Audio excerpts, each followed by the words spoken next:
Koik.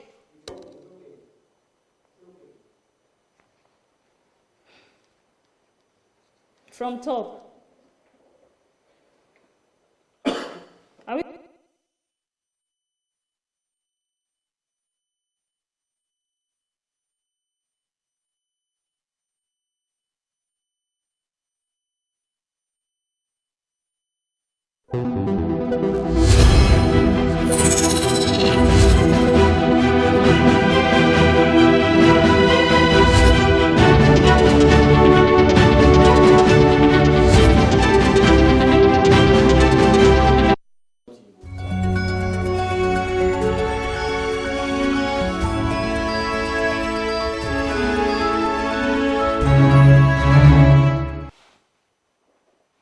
In the news tonight, in Nigeria, Ahmed Lawan emerges Senate President, while Omo Agege as Deputy Senate President.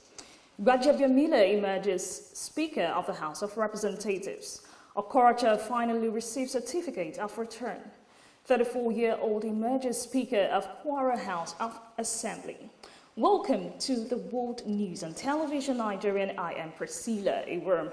Yobe North lawmaker Senator Ahmed Lawan has emerged the president of the Ninth Senate with 79 votes, defeating Ali Ndume of Borno South, pooled 28 votes. Our Senate correspondent Insikak Evans brings us a detailed report of the concluded election. Receives Congress APC. To move a motion nominating Senator-elect Ahmad Ibrahim Lawan as the Senate President of the Federal Republic of Nigeria. I so move. I rise to second the motion as moved by Senator-elect Yahya Abdullahi to second the nomination of Senator-elect Ahmad Ibrahim Lawan as the next Senate President of the Ninth Senate. Senator Lawan was immediately sworn in by the Clerk of the National Assembly, with Ndume congratulating him. To remain focused for delivering those very vital and critical and crucial legislative interventions that are necessary to provide for sustainable good governance in this country. Today, we are all united by one thing, that as representatives of Nigerians, we are in it together. We are faced with the reality. Earlier, while addressing his colleagues ahead of the election, Lawan promised to work with all members irrespective of their political divide. This is an opportunity for us to work together, to remain united as an institution. Former Senate leader missed a chance of clinching the title 4 years ago, despite being the preferred candidate of the All Progressives Congress. Elections of principal officer continues as soon as plenary resumes. Sikak Evans. A member representing Surulere 1 Federal Constituency, Honorable Femi Gbajabiamila, APC, has emerged Speaker of the House of Representatives. The renowned lawyer was elected Speaker of the Ninth Assembly on Tuesday in the National Assembly, Abuja, by the majority vote through the open ballot system as ordered by the court.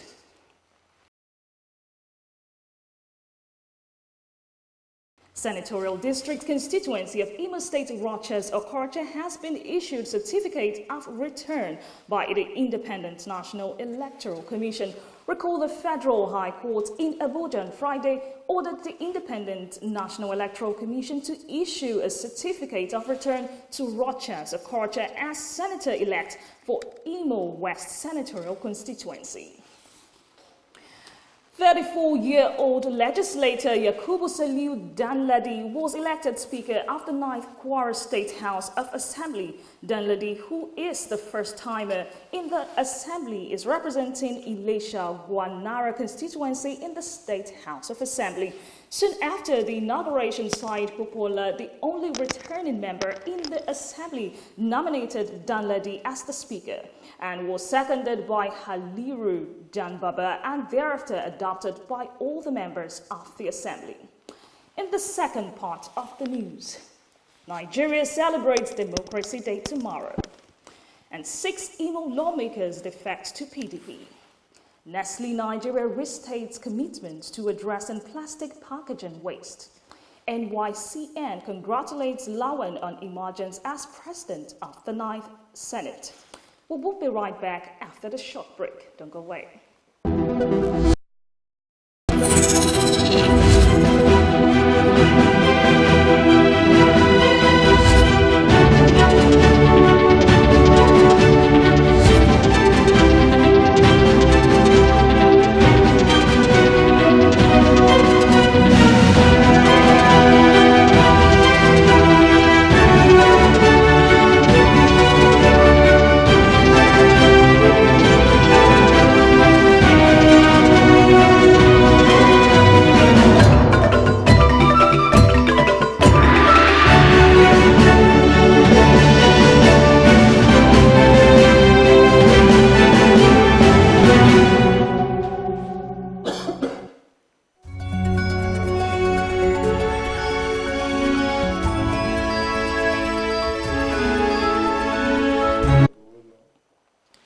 Welcome back. If you're just joining us, this is News on the Hour on Television Nigerian.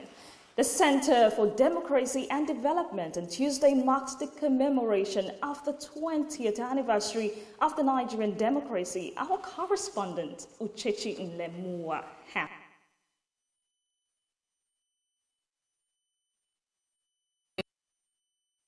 The commemoration of the 20 years Democracy Day in Nigeria, it was noted that Nigeria still has a lot to do in order to sustain democracy in Nigeria. The First Republic lasted 5 years and 4 months from independence.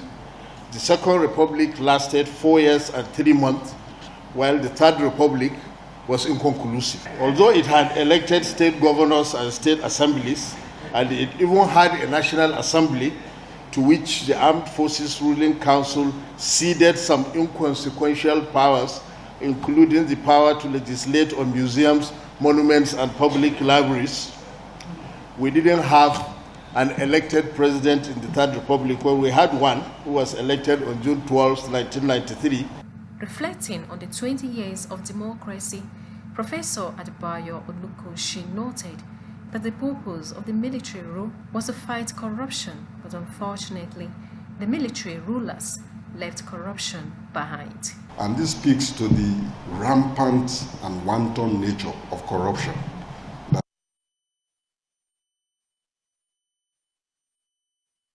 that has eaten into the body fabric, into the very soul, and is so a country whose soul is so deeply corrupted. Military rule came in the first instance to fight corruption, was overwhelmed by corruption, and it left corruption behind. And corruption has also grown wings by leaps and bounds to a point where to even attempt to fight corruption appears to be a hazardous task. Is democracy really here to stay?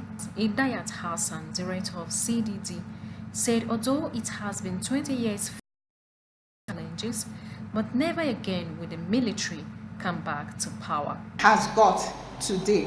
What are we doing? Actually, there is actually a lot for us to do. The space is ours to take, and democracy will actually be defined by what we want it to be. And this 20 years is 20 years for us to say never again. The past is in the past. How do we chart it and move on forward? Doing the right thing, taking our place as owning our country ourselves. It's a collective decision that we have to make as a people to redefine what Nigeria actually means to us. Uchechi Lemowa, TVN News, Abuja. 6 members of the Imo State House of Assembly on Monday defected to the People's Democratic Party. The lawmakers announced their defection in a letter they addressed to the Speaker and read by the clerk of the House during plenary, while 5 of the lawmakers until their defection on Monday were members of the Action Alliance. One of them was of the All Progressives Grand Alliance. The AA lawmakers who defected to the PDP are Mike Ihenetu Abo Mbise, Victor Onyewuchi Owerri West, Ken Agbim Ahiazu Mbise, Lloyd Chukwuemeka Owerri North, and Bruno Ukoha Ezenihite Mbise. Chidi Collins Isialambano defected from the APGA to the PDP. It was gathered that the defection of Collins was to enable him emerge the next Speaker of the Assembly. Nestle Nigeria PLC reported that over 250 of its staff volunteers with their 1,500 kilograms of waste when it cleaned up part of Akun Aja community in Lagos to commemorate the World Oceans Day 2019 in Nigeria.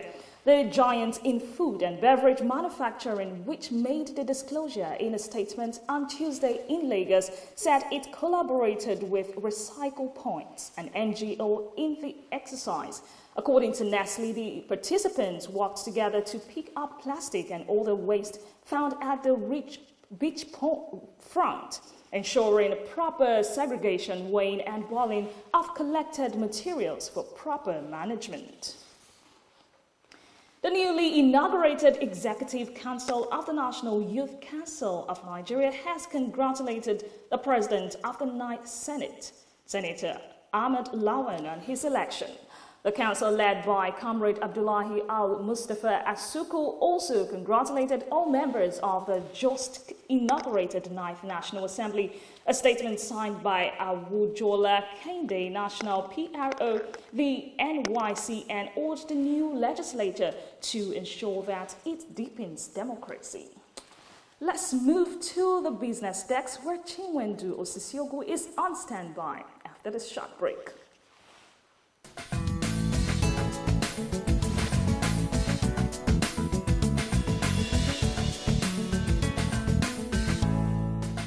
Welcome to TVN Business on Television Nigerian. I am Chiwendu Osisiogo. Now, the headlines. Oando share price drops as SEC suspends AGM. Stock market extends losing strike to 6 days. And over 392,000 businesses benefit from MSMES clinic. Now, the news in full. The share price of Oando PLC declined at the close of trading on the Nigerian Stock Exchange on Monday after the Securities and Exchange Commission suspended the firm's annual shareholders meeting. The oil firm's share price, which rose by 5.26% to 4 naira on Thursday, after falling by 9.52% to 3.80 naira on June 3rd, was unchanged at 4 naira on Friday. But the share price dipped by 3.75% to close at 3.85 naira on Monday.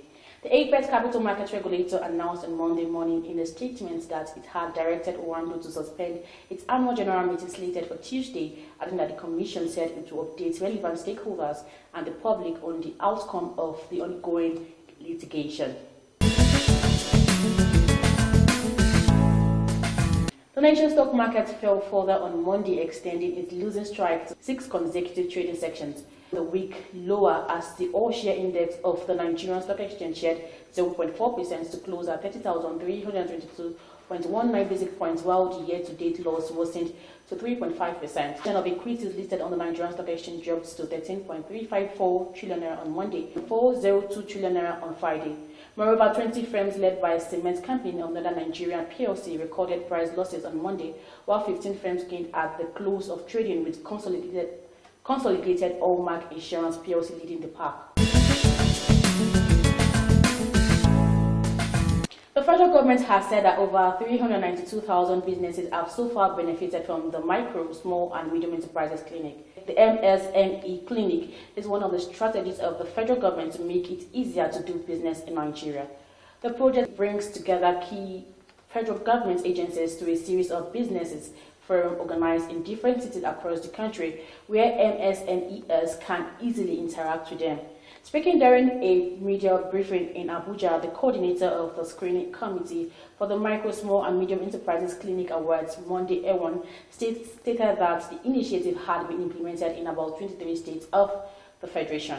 That's the much we have for you today on TVN Business News. I am Chiwendo Osisiego. And don't forget that the secret of business is to know something that nobody else knows. Bye for now.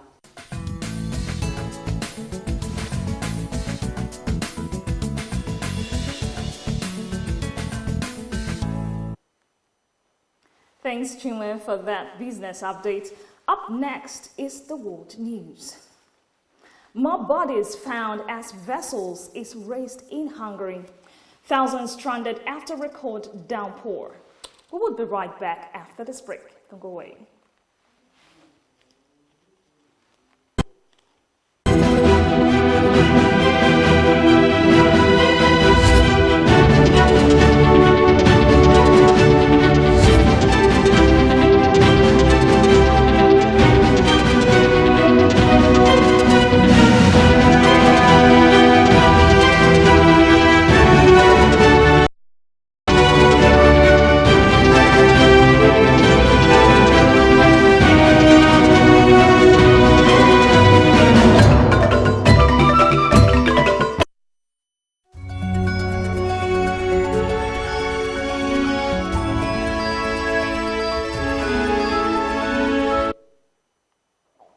Welcome back. 4 more bodies have been recovered after salvage crews raised the wreck of a tourist boat that sank on the Danube in Budapest last month. A floating crane raised the mammoth to the surface, allowing divers to enter. The boat was carrying South Korean tourists when it was hit by a cruise ship and capsized, killing 20 passengers and leaving 8 missing. Footage from the scene on Tuesday morning showed the cabin and upper decks of the boat emerge from the water and divers carry out a search for victims still trapped inside. The 4 bodies recovered have not been formally identified, but they are believed to be those of the boat's Hungarian captain and 3 South Koreans, including a 6-year-old child, the only child in the incident that died.